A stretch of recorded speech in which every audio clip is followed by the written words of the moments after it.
Bonjour Guillaume Tabar. Bonjour David.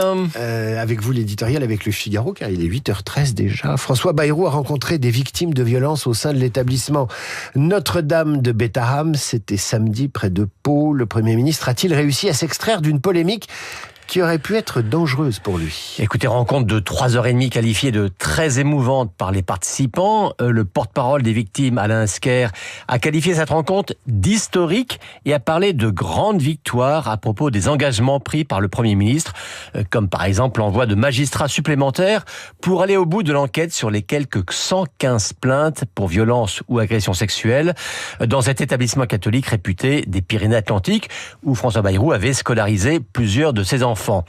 Les victimes se disent satisfaites et n'ont pas cherché à faire un procès au Premier ministre sur ses propos à l'Assemblée nationale où il avait assuré ne pas avoir été au courant de ces violences. Disons que dans ses réponses, le Premier ministre avait été imprécis car comme ministre de l'Éducation en 1996, il avait été effectivement informé d'une claque d'un surveillant sur un élève. Et d'ailleurs, il avait demandé à l'époque une enquête à l'inspection académique, laquelle avait conclu que Betaham n'était pas un établissement où les élèves sont brutalisés. Ce dont Bayrou maintient qu'il ne savait rien, ce sont en tout cas les cas d'agression sexuelle. Et pourtant, les Insoumis continuent d'accuser le Premier ministre de mensonge et d'exiger sa démission. Que cherche-t-il ? C'est donc l'autre volet de cette affaire, son instrumentalisation politique par les Insoumis et par une partie de la gauche. Alors pourquoi font-ils ça ?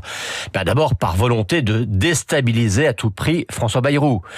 LFI n'a pas réussi à le faire tomber par une motion de censure, puisque les socialistes ne l'ont pas voté. Des socialistes d'ailleurs dont Jean-Luc Mélenchon décrète dans la tribune « ils ne sont plus nos alliés ».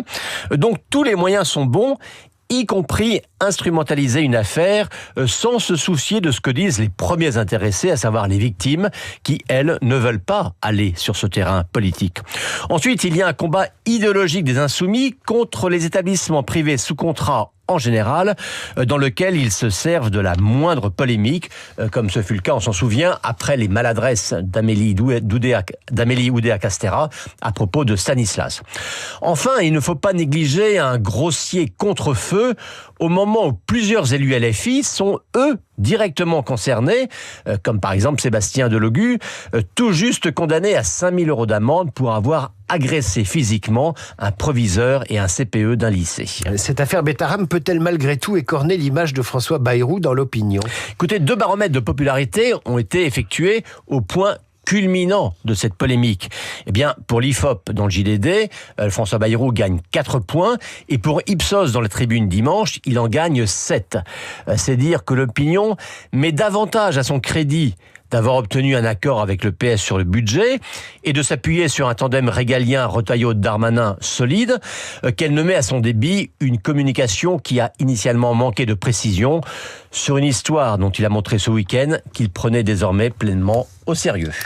L'éditorial de Guillaume Tabar que vous retrouvez en vidéo sur lefigaro.fr et sur la chaîne YouTube de Radio Classique. Merci Guillaume, à demain